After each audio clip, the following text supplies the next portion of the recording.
क्या सच में जो इस सिचुएशन में आपको फील हो रहा है कि आप फेल हो गए, वो सच में फेलियर है? क्या आप उस सिचुएशन से आउटकम थोड़ा डिफरेंट निकल सकता है? मे बी आप अपने आप को बता रहे हो, अरे यार मैं तो फेल ही हूंगा, मैं तो कर ही नहीं सकता। बट क्या वो एक रैशनल थॉट है? क्या पता आउटकम डिफरेंट हो। तो इमोशनल वेलबींग में जो मुझे सबसे ज्यादा इंपॉर्टेंट लगता है ना, वो ये है कि अपने इमोशंस को, अपनी फीलिंग्स को वैलिडेट करना। कुछ सिचुएशंस ऐसी होती है जिसमें आपको लगता है कि आप प्रैक्टिकल बहुत सोच रहे हो, इमोशंस को थोड़ा सा साइड पर रखा हुआ है। मे बी उन सिचुएशंस में आपकी प्रैक्टिकलिटी हो गई, आपका लॉजिकल थिंकिंग हो गई, उस वही आपको कोप अप करने में हेल्प करेगी, राइट? वेयर एज कुछ सिचुएशंस होती है जिसमें आपको लगता है कि okay, emotions are there but I have to think practical as well. Welcome, ladies and gentlemen, to yet another episode of the Achievers Club podcast show. Today, we have Palak Darwal back on our podcast with another piece of wisdom because in the last episode, we discussed about emotions regulation, mind, body, and soul connection, and we ended that particular podcast on wellness wheel point. So, in this podcast, we are going to discuss about wellness wheel right from the basics till the advanced. What are the top 6 points which are involved in that particular wellness wheel? We have discussed right from the basics till the advanced. So please do make sure that you be a fence eater, take full notes, because in this podcast, we are not just going to discuss about wellness wheel, but we have also understood about her overall 12 years of experience by helping specially abled people, because that particular activity is not like the simplest task possible.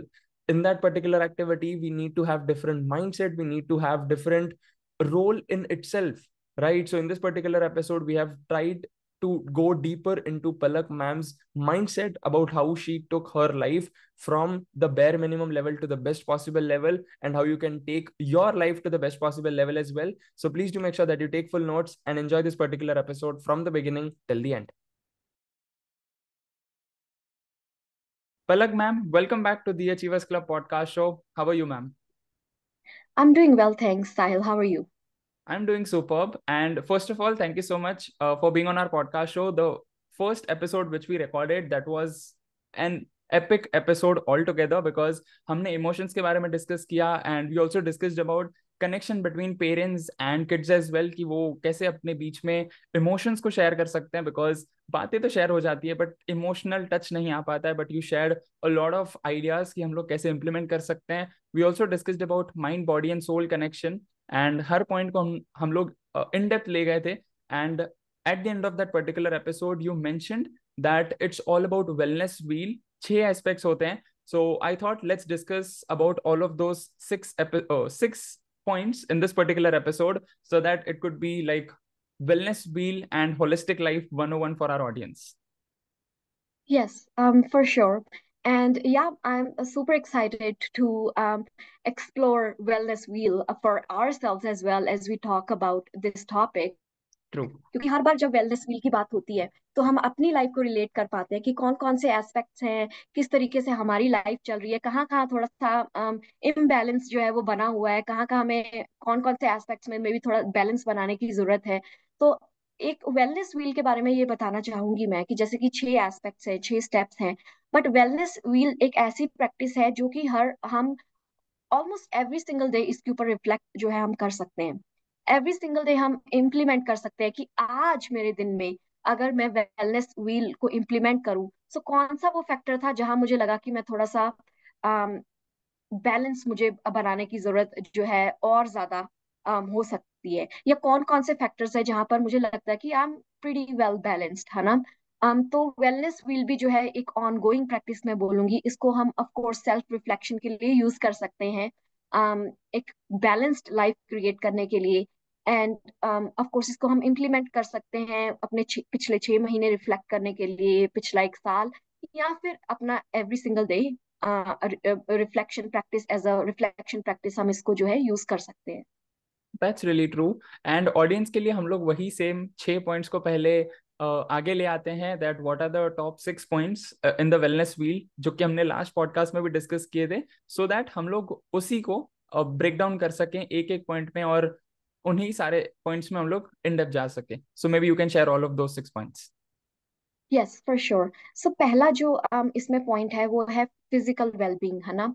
कौन सी वो चीजें हैं जो हम अपने आप को physically healthy रखने के लिए कर सकते हैं?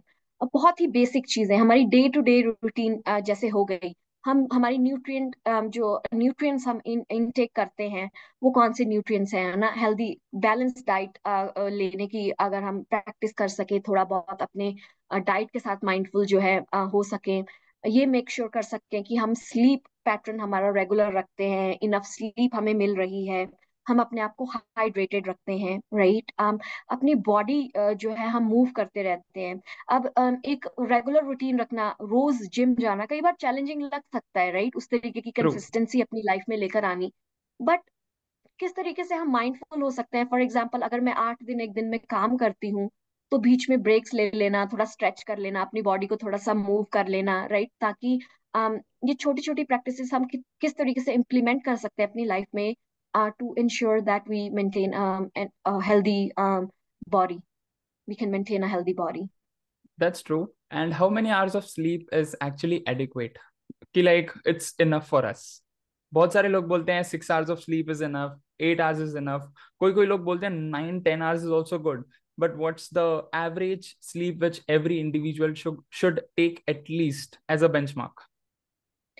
यस, सो जैसे कि हमारी एज बढ़ती रहती है, Mm-hmm. कितनी स्लीप हमारी बॉडी को चाहिए वो भी चेंज होता रहता है as per the research studies, है ना। Mm-hmm. जब हम छोटे होते हैं बच्चे को जो है और जब हम अपनी एडल्ट लाइफ में जाते हैं एंड देन, है ना, आगे आगे हमारी एज बढ़ती रहती है तो हमें कितनी हमारी बॉडी को स्लीप चाहिए वो चेंज होता रहता है। बट जो मुझे लगता है on average 6 to 8 hours of sleep जो है मोस्ट लोगों के लिए फील करते हैं मोस्टली लोग कि वो इनफ है।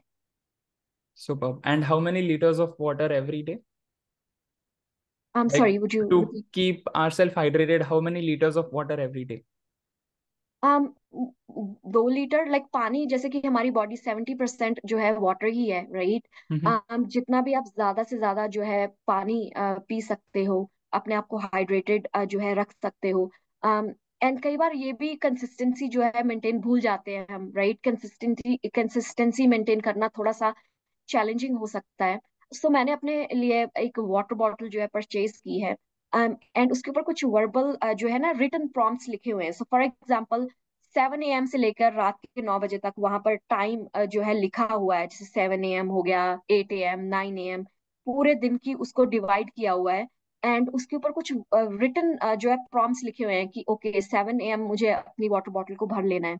एंड देन कुछ encouragement phrases लिखे हुए हैं कि okay you're doing so well, you keep going, you're half of the day is gone but you're still doing so well, ताकि मैं एक अपने आपको एक सेल्फ encouragement जो है ना वो प्रोवाइड करती रहूं सारा दिन जब मैं पानी पी रही होती हूँ।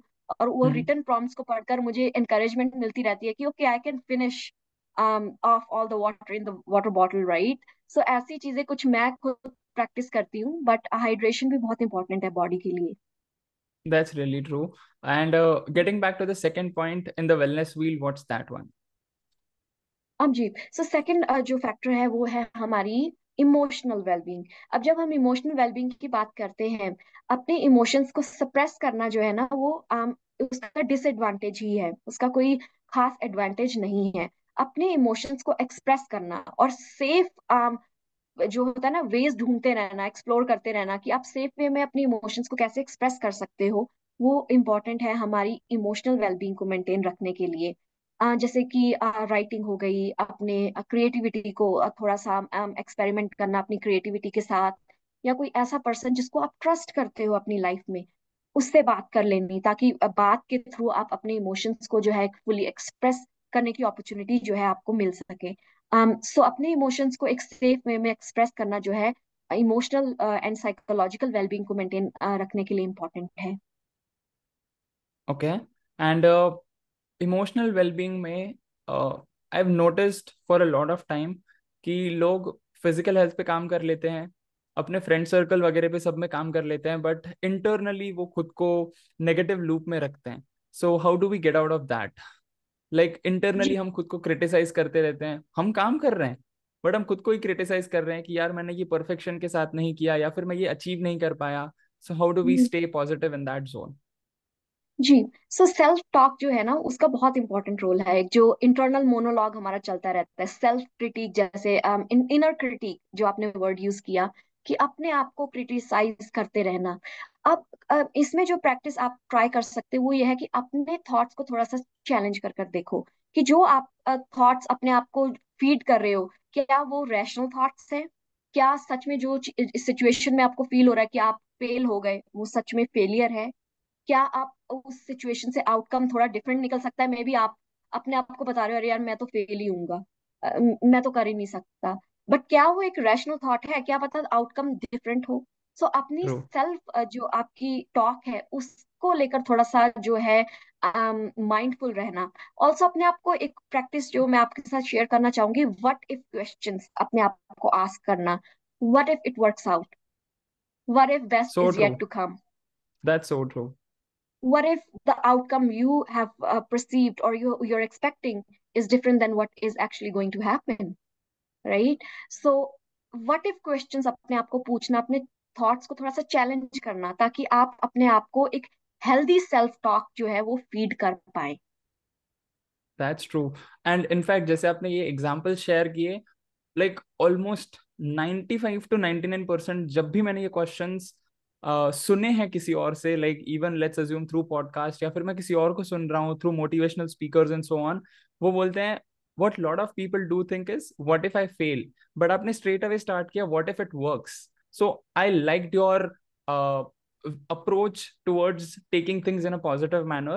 So that's a great one. And anything else which is involved in emotional well-being and so on? So emotional wellbeing में जो मुझे सबसे ज्यादा इंपॉर्टेंट लगता है ना, वो ये है कि अपने इमोशंस को, अपनी फीलिंग्स को वैलिडेट करना। अब जब भी आपकी लाइफ में कुछ ऐसी सिचुएशंस क्रिएट हो रही हैं या ऐसा आपका सर्कमस्टांस है कि आपके अकॉर्डिंग चीजें नहीं हो रही, so it's very normal to feel sad, disappointed, hurt, right? So अपने आप को ये रिमाइंड करवाते रहना कि आपकी जो फीलिंग्स है, आपके जो इमोशंस है, वो वैलिड है, Mm-hmm. राइट? जो भी आप एक्सपीरियंस कर रहे हो वो वैलिड है, और आप में वो कैपेबिलिटी है कि आप उन इमोशंस को एक हेल्दी वे में होस्ट कर पाए, राइट? Okay. एंड फाइंड कर पाए वेज कि किस तरीके से आप जो है अपना रिस्पॉन्स जो है वो एक हेल्दी रिस्पॉन्स जो है उन इमोशंस के लिए आप जो है चूज करने की स्ट्रेंथ आप में है। जब हम कई बार एक होता है ना, अपनी फीलिंग्स को इनवैलिड करते रहते हैं कि how can I feel this way, why I am feeling this way, उसका इम्पैक्ट आपको क्या लगता है कि हमारे ऊपर पड़ता है? हम अपने आप को इनवैलिड जो है फील करवा रहे हैं कि मेरे इमोशंस, मेरी फीलिंग्स इनवैलिड है। एक फ्रेज जो है मैं अपने आप को रिमाइंड करवाती रहती हूँ, और इवन सोशल मीडिया पर भी अगर आपने मेरी वीडियोस देखी होंगी तो मैं हमेशा एक फ्रेज जो है बार बार रिपीट जो है करती हूँ, it is okay not to be okay. Correct. That's so deep. That's really so deep. Deep. जी, क्योंकि इससे क्या होता है कि हम नॉर्मलाइज कर सकते हैं अपने एक्सपीरियंसेस को। It is okay to experience failure once in a while. It is okay to experience things not going your way, right? It is okay not to be okay. So अपने emotions, अपने feelings को validate करना बहुत ही important है अपनी psychological and emotional wellbeing को maintain रखने में। That's so correct. And the third one in the well-being, this one, wellness wheel. Yes, the third one is intellectual wellbeing. Intellectual wellbeing का क्या मतलब है कि हम अपनी इंटेलेक्ट को किस तरीके से यूटिलाइज कर रहे हैं, कौन सी वेज है हम चूज करते हैं अपनी इंटेलेक्ट को यूज करने में। चाहे वो आपकी एनालिटिकल, आपकी लॉजिकल थिंकिंग हो गई, आपकी Mm-hmm. क्रिएटिविटी हो गई। क्या आपको लगता है कि आप अपनी जितने आप में क्रिएटिविटी है आप उसको यूटिलाइज कर पा रहे हो, यूज कर पा रहे हो एक मीनिंगफुल लाइफ क्रिएट करने के लिए, राइट? या आपकी जो लॉजिकल थिंकिंग्स है, एट टाइम्स आप उसको जो है यूज कर पा रहे हो so that you can make better decisions for your self, and आपकी डिसीजन मेकिंग पावर जो है उसमें आप एनहेंस कर पाओ अपनी एनालिटिकल एंड लॉजिकल थिंकिंग को यूज करके। तो हम अपनी इंटेलेक्ट को किस तरीके से चूज कर रहे हैं यूज करना अपनी लाइफ में, वो मैटर करता है हमारी इंटेलेक्चुअल वेलबींग को मेंटेन रखने में। अब बहुत बार ऐसा होता है कि ऑफ कोर्स फाइनेंशियल स्टेबिलिटी है, आपका करियर अच्छा है, बट एक आपकी अंदर जो इंटेलेक्ट है, आपको कई बार लगता है कि उसको मैं फिर भी यूटिलाइज नहीं कर पा रहा हूँ। लगता है ना कई बार कि True. मेरे अंदर जो क्रिएटिविटी है, मैं शायद ऐसी वेज के साथ कनेक्ट ही नहीं हो पा रहा, रिसोर्सेज के साथ कनेक्ट नहीं हो पा रहा कि मैं अपनी क्रिएटिविटी को यूटिलाइज कर पाऊँ इन अ मीनिंगफुल वे। सो हाँ. उन फैक्टर्स के ऊपर काम करना जो है वो इम्पोर्टेंट है हमारी इंटेलेक्चुअल वेलबींग को मेंटेन रखने में। एंड मैंने एक ये फ्रेज सुना है that whenever our intelligence goes high our emotions goes low, and whenever our emotions go high intelligence goes low. तो what's your take on that? क्या ये सच में वैलिड है? क्या ये सच में सच है, या फिर it's just like it's just a myth कि हम लोग दोनों आई 50-50 भी वर्कआउट कर सकता है? 100% कर सकते हैं। मुझे लगता है जो फ्रेज की आप बात कर रहे हो ना, कई बार ऐसा होता है ना कि किसी सिचुएशन में हमारा जो इमोशनल रिएक्शन था, it kind of like over powered और इंटेलेक्ट, है ना, कि हम लॉजिकली सोच नहीं पा रहे, हमारे इमोशंस भारी हो रहे हैं, हम ओवर पावर कर रहे हैं। होता है ऐसा, बहुत सिचुएशंस में होता है। बट ऐसा भी होता है कि हम अपनी लॉजिकल थिंकिंग को और अपनी इमोशनल थिंकिंग दोनों को बैलेंस कर कर चलें। सो यू ये भी मीन टू से पॉसिबल है। डिपेंडिंग ऑन सिचुएशन हम लोगों को कभी कभार बाय डिफॉल्ट हो जाता है कि बाय डिफॉल्ट हमारा इंटेलिजेंस बाहर आ जाता है या फिर इमोशंस बाहर आ जाते हैं. But it's okay to take charge, and उस मोमेंट पे हम लोग खुद भी डिसाइड कर सकते हैं कि हमें इंटेलिजेंस के थ्रू आंसर चाहिए या फिर इमोशंस के थ्रू. बिल्कुल। और ओके. सेल्फ रिफ्लेक्शन करना जो है ना, वो बहुत इंपॉर्टेंट हो सकता है ऐसी सिचुएशन में। फॉर एग्जाम्पल, कुछ सिचुएशंस में आपको लग सकता है कि भाई मेरे इमोशंस बहुत भारी हो रहे हैं, मैं अपनी इंटेलिजेंस को यूज ही नहीं कर पा रहा हूँ। लॉजिकल हम्म. थिंकिंग, मतलब प्रैक्टिकल होना उस सिचुएशन में आपको लगता है कि अभी मैं प्रैक्टिकली नहीं सोच रहा हूँ, इमोशनली सोच रहा हूँ, है ना। और मे बी वो भी एक वैलिड रिस्पॉन्स आपका हो सकता, हमेशा आपका जो इमोशनल रिस्पॉन्स है वो वैलिड ही होता है। मे बी उस सिचुएशन में आपको अपनी इमोशनल सेंसिटिविटी को प्रैक्टिस करने की ही जरूरत है। उसी तरीके से हम्म. आप कोप अप कर सकते हो। वेयर एज कुछ सिचुएशंस ऐसी होती है जिसमें आपको लगता है कि आप प्रैक्टिकल बहुत सोच रहे हो, इमोशंस को थोड़ा सा साइड पर रखा हुआ है। मे बी उन सिचुएशंस में आपकी प्रैक्टिकलिटी हो गई, आपका लॉजिकल थिंकिंग हो गई, वही आपको कोप अप करने में हेल्प करेगी, राइट। वेयर एज कुछ सिचुएशंस होती है जिसमें आपको लगता है कि okay, emotions are there but I have to think practical as well, right. तो आप वो बैलेंस भी बना सकते हो। So as per the situation जो है, आई थिंक मैटर करता है कि कौन सा एस्पेक्ट जो है वो कौन से एस्पेक्ट को ओवर पावर कर रहा है, और किस तरीके से हम बैलेंस क्रिएट भी कर सकते हैं सेल्फ रिफ्लेक्शन के साथ। That's true.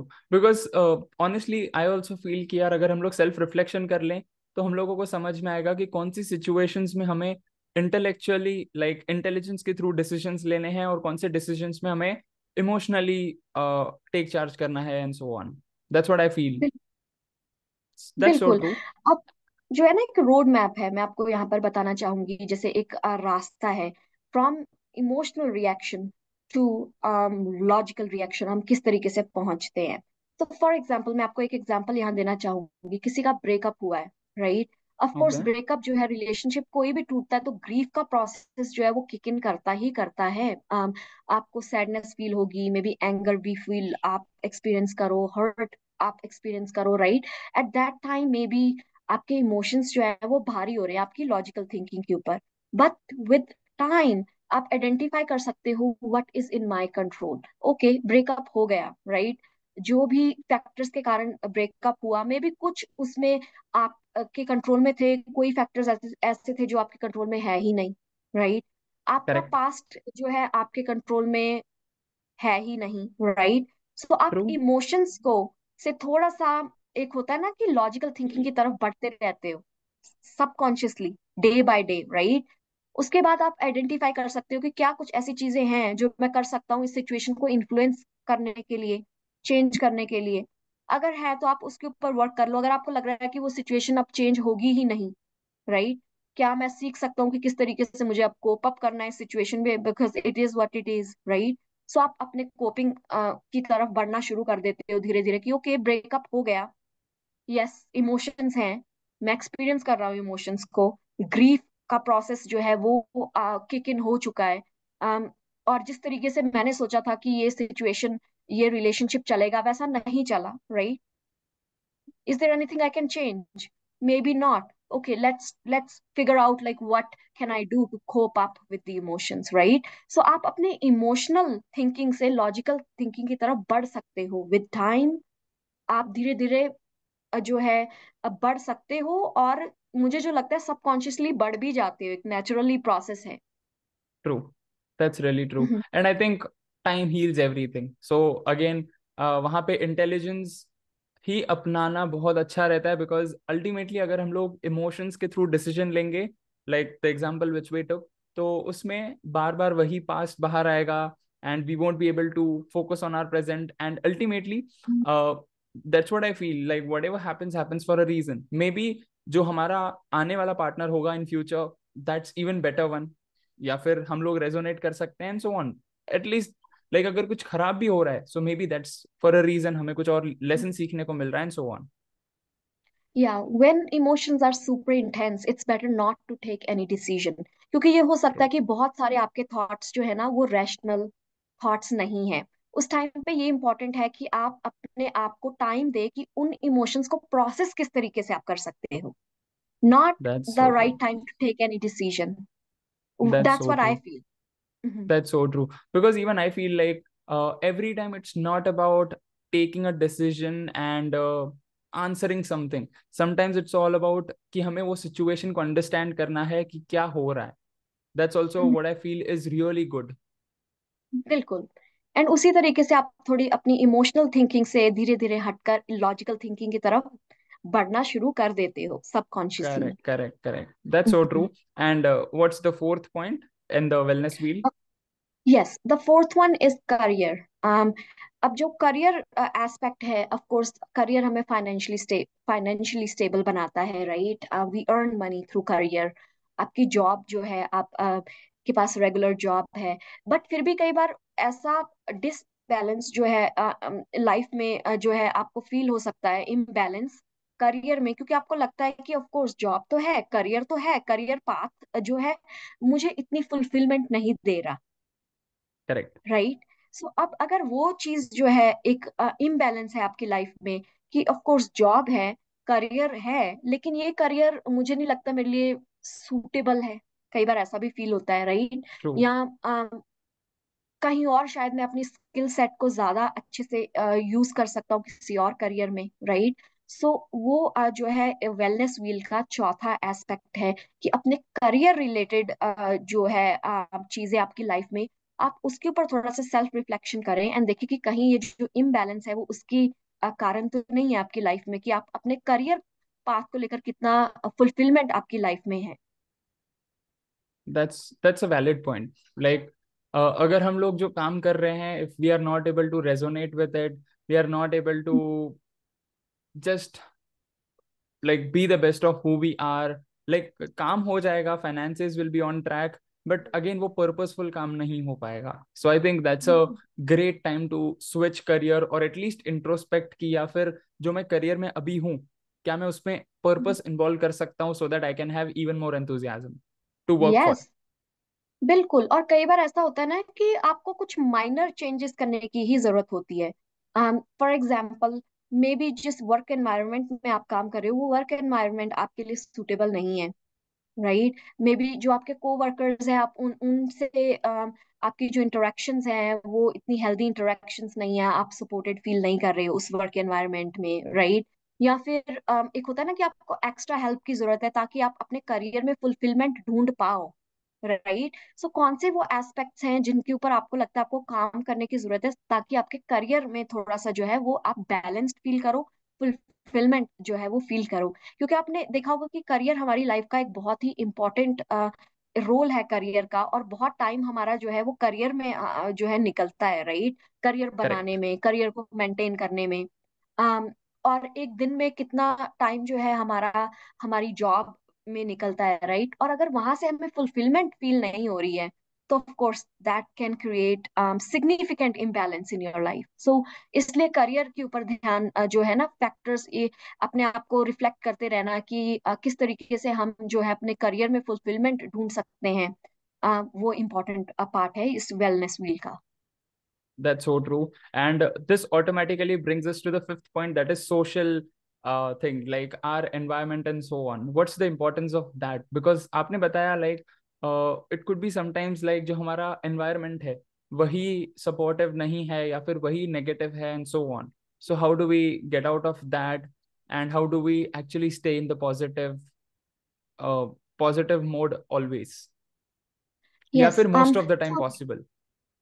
जी, आपके जो सोशल इंटरेक्शंस हैं आपके आसपास के लोगों के साथ, family, friends, day to day interactions आपकी जो हैं अपने कोवर्कर्स के साथ, राइट, वो किस तरीके की इंटरेक्शंस हैं? आप मोस्ट ऑफ द इंटरेक्शन, एक एवरेज निकालो कि most of the interactions you make in a day, वो किस तरीके की इंटरेक्शंस हैं? आपको क्या लगता है कि आपका आप मीनिंगफुल रिलेशनशिप जो है डेवलप कर पा रहे हो, जो आपके आसपास लोग हैं उस रिलेशनशिप में कुछ मीनिंग है, कुछ मैं बोलूंगी कि कुछ सपोर्टेड आप फील कर रहे हो? अपनी इंटरेक्शंस के ऊपर थोड़ी सी सेल्फ रिफ्लेक्शन करना एंड एक एवरेज जो है निकालना कि मोस्ट ऑफ द इंटरेक्शंस जो मैं एक दिन में कर रहा हूँ वो किस तरीके की इंटरेक्शंस हैं। ये हेल्पफुल हो सकता है वो सोशल एस्पेक्ट को जो है बैलेंस करने में, राइट। अब कई बार क्या होता है कि सोशल एनवायरनमेंट जो है उसको हम चेंज नहीं कर सकते, बहुत ज्यादा चेंज नहीं ला सकते, राइट। बहुत करेक्ट, लोगों करेक्ट। की ये सिचुएशन होती है, आई थिंक हम सब की कहीं ना कहीं लाइफ में ऐसी सिचुएशन रही है कि भाई सोशल एनवायरनमेंट में हम बहुत सारे चेंजेस नहीं ला सकते, चाहे वो फैमिली हो गई, फ्रेंड्स हो गई, जो भी लोग आपके वर्क स्पेस आसपास हो हैं, गया। राइट। हाँ। जी, वर्क स्पेस हो गया। सो उस केस में आप क्या कर सकते हो, अपने आप को रिमाइंड दोबारा से करवाना what is in your control, right. किसी दूसरे पर्सन के actions, how they choose to respond to certain things आपके कंट्रोल में नहीं है, राइट। करेक्ट। सो वो अपने आप को रिमाइंड करवाने से भी आप जो है ना अपनी सोशल इंटरेक्शंस को थोड़ा सा बैलेंस कर सकते हो। एंड मैं कहूंगी कि थोड़ा सा आइडेंटिफाई कर सकते हो कि किस तरीके से आपको अनअफेक्टेड रहना है उन इंटरेक्शंस को लेकर जो आपके कंट्रोल में है ही नहीं। That's a good point, and that's actually what I feel कि that's the only thing which is in our control. हम लोग सामने वाले को कंट्रोल नहीं कर सकते, या फिर हम लोग सिचुएशन को कंट्रोल नहीं कर सकते, या फिर हम लोग अगर कुछ सेंटेंस बोल रहे हैं तो उनके रिएक्शन को भी हम लोग कंट्रोल नहीं कर सकते. The only thing which we can control is how do we react to their answers, emotions and so on. बिल्कुल।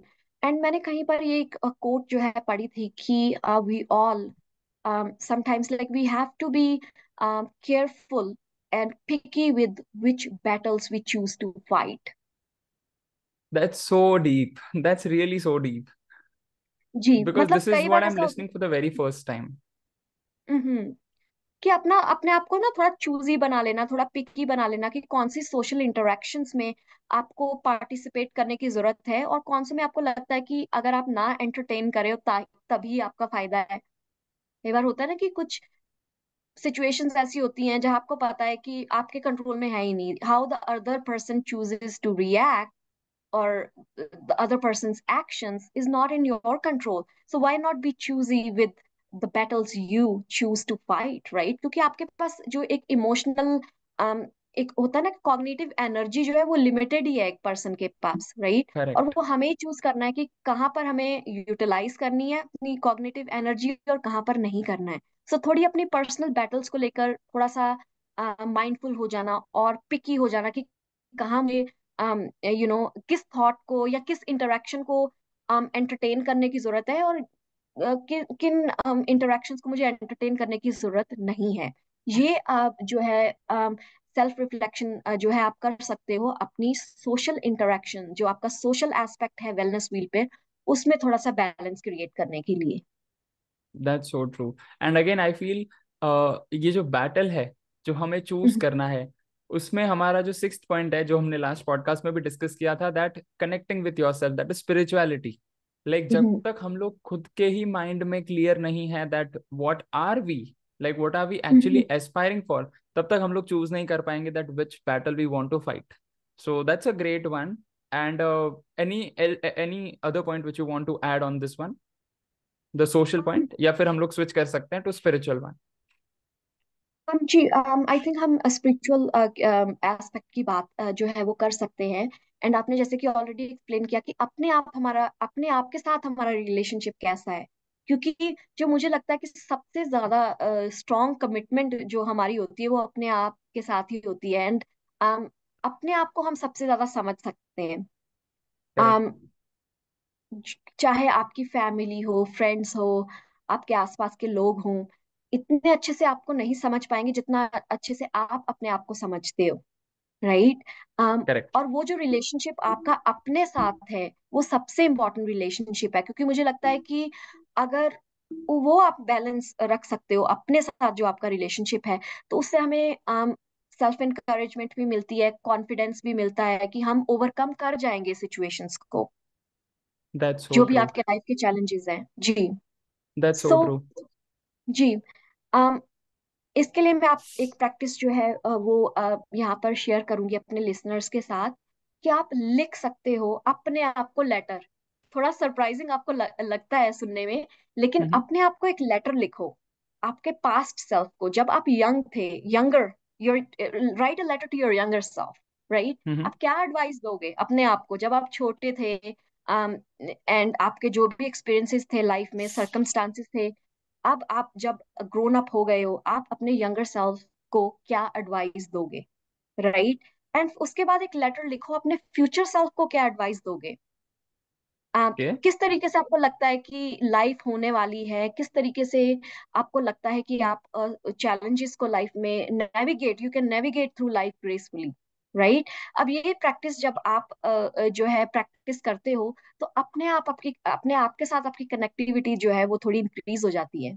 आप अपने आप में देख रहे हो कि किस तरीके से आप इवॉल्व हुए हो। एंड वो जो एक होता है ना, आपके में भी कुछ इनर वुंड्स रहे होंगे जबकि आप पास्ट में, जिनको आप हील कर सकते हो, जब आप अपने आप को एक लेटर लिखते हो और एडवाइस देते हो कि maybe at that time you were trying to do your best, आपको सब नॉलेज नहीं थी, बट जो भी आपके सर्कमस्टांसेस थे उसके accordingly you are trying to do your best to cope up with life challenges, right. So ये प्रैक्टिस जो है आप एक कर सकते हो अपने आप के साथ थोड़ा कनेक्शन जो है उसको डीपन करने में। That's so true. एंड ये जो प्रैक्टिस आपने बताई है, I have done 50% part of it. Like मैंने जो एक प्रोग्राम अटेंड किया था, वहां पे मैंने अपने पास्ट सेल्फ को एक लेटर लिखा था। And but by end of this day, while we wrap up this podcast and so on, उसके बाद I will write my own letter, my own feelings to my future self. That is for sure. Because definitely, I want to understand the importance of these activities as well. Because whatever you're sharing right now, it's not just like a shallow wisdom and so on. It's like a practical thing which you have already done. So definitely, I'm going to do that. And thank you so much for sharing this practice. And anything else which we missed during the wellness wheel part? I think we touch based on all of the aspects of wellness wheel, and जैसे कि मैंने podcast की starting में बोला था कि ये एक वेलनेस व्हील को हम इम्प्लीमेंट एवरी सिंगल डे भी कर सकते हैं। Every single day quick reflection करना, कौन से एस्पेक्ट्स में हम बैलेंस्ड फील कर रहे हैं, कौन से एस्पेक्ट्स में हमें लग रहा है कि थोड़ा सा इम्बैलेंस बन रहा है, और किस तरीके से हम बैलेंस क्रिएट करने की कोशिश कर सकते हैं, राइट। जो Mm-hmm. है और एक होता है ना कि self reflection after 6 months, maybe after an year, right. और अपने आप को देखना कि किस तरीके से आप इवॉल्व हो रहे हो, एंड किस तरीके से बैलेंस। अब ये हमें एक होता है ना कि अपनी लाइफ में एक Self कॉन्फिडेंस भी देता है introspection. कि हाँ, जी बिल्कुल, बिल्कुल। एंड कॉन्फिडेंस भी मिलता है कि we have the strength to create balance in our life. हमें सिर्फ थोड़ा सा माइंडफुल होने की जरूरत है, एंड थोड़ा डीप लेवल पर आइडेंटिफाई करने की जरूरत है फैक्टर्स जो कि इम्बैलेंस क्रिएट कर रहे हैं। बट हमारे पास इंटरनल रिसोर्सेज हैं कि हम जो है बैलेंस क्रिएट करने की तरफ बढ़ सके। So yeah, that's why I wanted to have a discussion about the wellness wheel in the podcast. That's so true. And यहाँ पे मैं आपका जो 12 years of experience है while working and helping specially abled people, I just wanted to know about your experience because 12 years is not a joke. 12 years is not a small amount, honestly speaking. And 12 दिन का काम करने में ही लोगों को बहुत कुछ फ्रस्ट्रेशन आ जाता है, भले वो खुद का ही काम क्यों ना हो, खुद के लिए ही कुछ करना हो and so on. But for 12 long years, you worked with especially abled people. So, what was your experience and what was your uh, purpose? That why did you keep going on? Why did you kept going on with that? Yes, so मुझे ये जो profession है, पहले तो मैं ये बोलना चाहूंगी कि मेरा कोई प्लान नहीं था Mm-hmm. मेंटल हेल्थ प्रोफेशन में काम करना, या disability, working with people living with developmental disabilities. ये जैसे होता है ना कि एक चांस जो है मुझे मिला जबकि मैं काफी यंग थी, and I started very early on in my life, है ना। I was only 19 years old, जबकि मैं फर्स्ट टाइम जो है मुझे पार्ट टाइम जॉब मिली to work start working with kids with autism. उनको किस तरीके से हम कुछ एक होता है ना कि day to day daily skills जो है हम उनको डेली लाइफ स्किल्स टीच करवा सकते हैं और उनको सपोर्ट कर सकते हैं उनकी डे टू डे लिविंग में। सो इस तरीके से स्टार्टिंग हुई एंड उस टाइम पर मुझे इस प्रोफेशन के बारे में कुछ ज्यादा नॉलेज नहीं थी। मेरे लिए एक होता है ना कि अपॉर्चुनिटी लर्निंग अपॉर्चुनिटी थी and but I felt very excited to take on the role, क्योंकि मुझे ऐसा लगता था कि बहुत कुछ मैं सीखूंगी। और एक होता है ना कि लाइफ को एक बहुत डिफरेंट लेंस से देखने को मुझे मिलेगा कि एक correct. Person living with developmental disability उनकी लेंस से ये लाइफ कैसी है, राइट।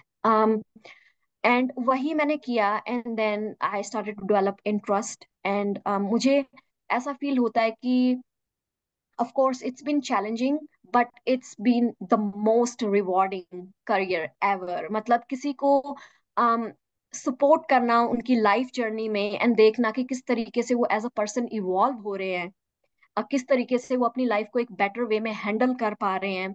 आई थिंक बहुत ही फुलफिलमेंट जो मैंने एक्सपीरियंस की है इस करियर में काम करने से एंड बहुत मीनिंगफुल रिलेशनशिप्स जो है वो मैं डेवलप कर पाई।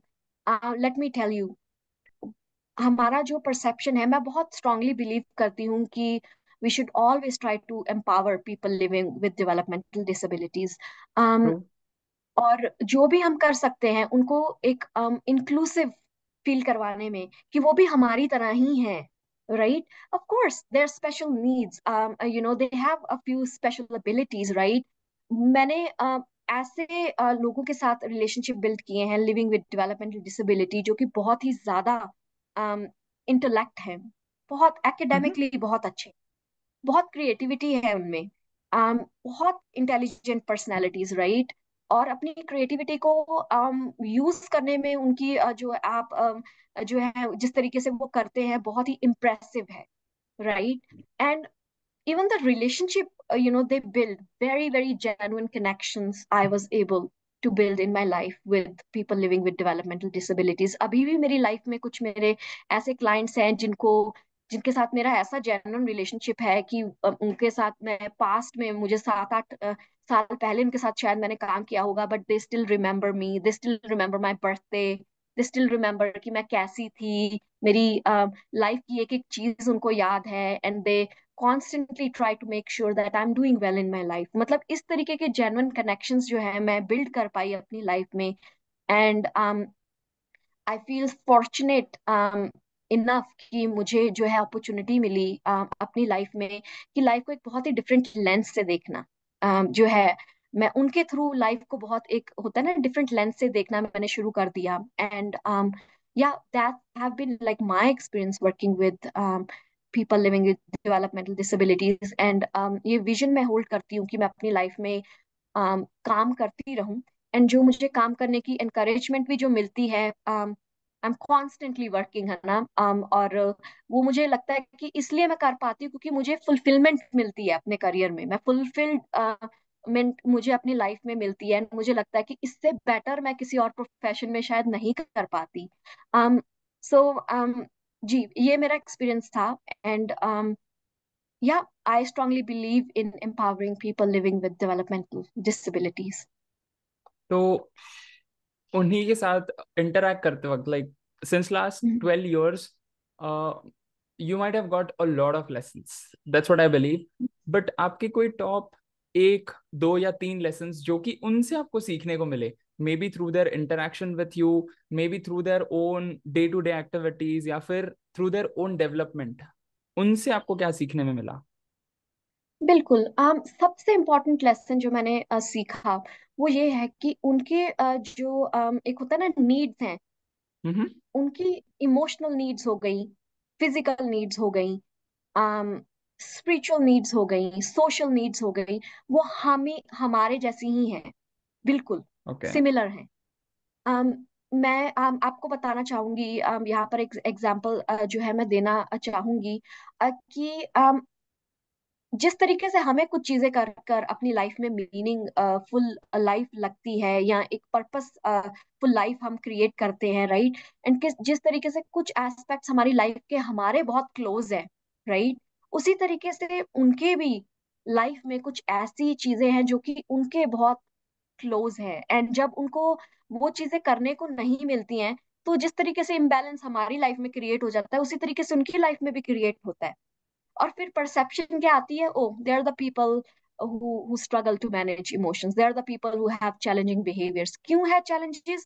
क्योंकि मे बी हम एज अ कम्युनिटी उनको उस वे में सपोर्ट ही नहीं कर पा रहे कि उनकी emotional, physical, psychological, social needs को हम समझने में ही हमसे गलती हो रही है, या हम उनको इतनी इंपॉर्टेंस ही नहीं दे पा रहे, because automatically we are assuming that they are different from us. They are not different from us.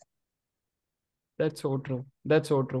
So first is like emotional thinking जो है, the way we react on certain situations, उनमें और हम में it's absolutely similar.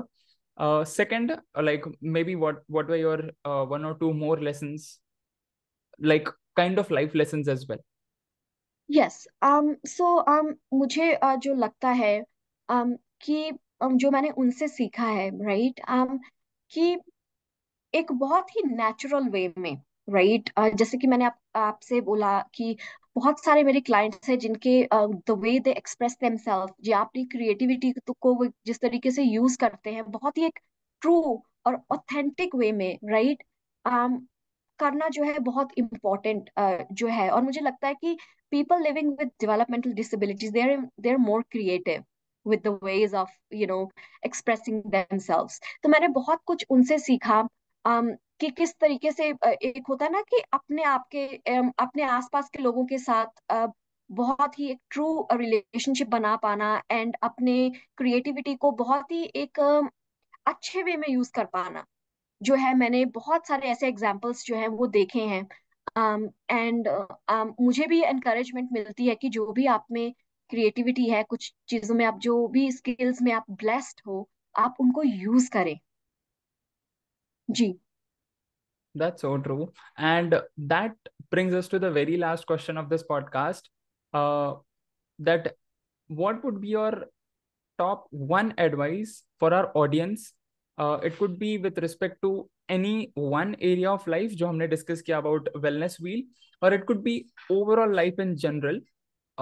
And you can also set benchmarks कि यार अगर आप यंगस्टर हो तो आपके लिए ये लाइफ लेसन बहुत काम करेगा, अगर आप let's assume between the age of 25 to 30 हो या फिर 25 to 35 हो, आपके लिए ये काम करेगा एंड सो ऑन, या फिर overall audience in general, what would be your lesson for them, what would be your advice for them? Yes. So the only advice I stick to, and it is important to remind ourselves that it is okay not to be okay। बहुत सारा pressure जो है हम अपने ऊपर लेकर चलते हैं कि we have to like figure out everything, right, and there is a right timeline for everything, and right, कि तरीके से ही सब कुछ होना चाहिए, एंड जो हमारी एक्सपेक्टेशन है उसके अकॉर्डिंग ही सब कुछ होना चाहिए। जिस भी सिचुएशन में कोई भी है, it is okay not to be okay, क्योंकि लाइफ वर्क ही इसी तरीके से करती है, राइट। एंड आपके इमोशंस, आपकी फीलिंग्स बिल्कुल वैलिड है, and it is normal like to feel whatever you're feeling in a certain situation। and आप अपने आप को encourage करें कि अपने इमोशंस के बारे में बात करना, अपनी फीलिंग्स के बारे में बात करना आपकी वीकनेस नहीं है। इमोशनल सेंसिटिविटी जो है वो वीकनेस नहीं है।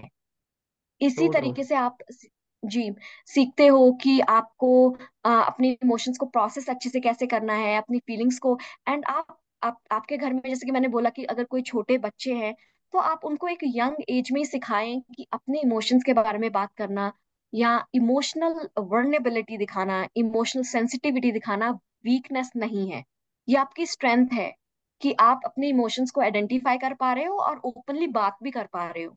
So that's the advice I would like to share with our audience here. And another reminder, it is okay not to be okay. I'm going to keep this as a wallpaper for my laptop for sure. Thank you. Because this is really so deep. Right. Yeah. So that's the end of this particular episode. Thank you so much, Palak ma'am, for being on our podcast show. Definitely, whatever questions we will get from our audience, हम लोग try करेंगे that we can cover up all of those questions in part 3. But that was the podcast. I hope you enjoyed as well. Yes, a very insightful conversation. Thanks for your time, Sahil, and thanks for considering all of the practices I shared in the podcast. So, yeah, thanks a lot. Pleasure Thank you talking so to you. much. Yeah. Yeah, Thank you so thanks. much. So that's the end of this particular episode, ladies and gentlemen. I hope that you have got enough wisdom about Wellness Wheel and you have also understood about her overall experience of 12 years by helping specially abled people. And if you're someone who is looking forward to learn about Wellness Wheel again from basics till advanced and super advanced level, then Palak ma'am has given special link for our audience so that you can join her upcoming workshop on Wellness Wheel. Please do make sure that you check out that particular workshop. The link is given below in the description section. Also, please do make sure that you check out all her social media links, her Instagram and YouTube page.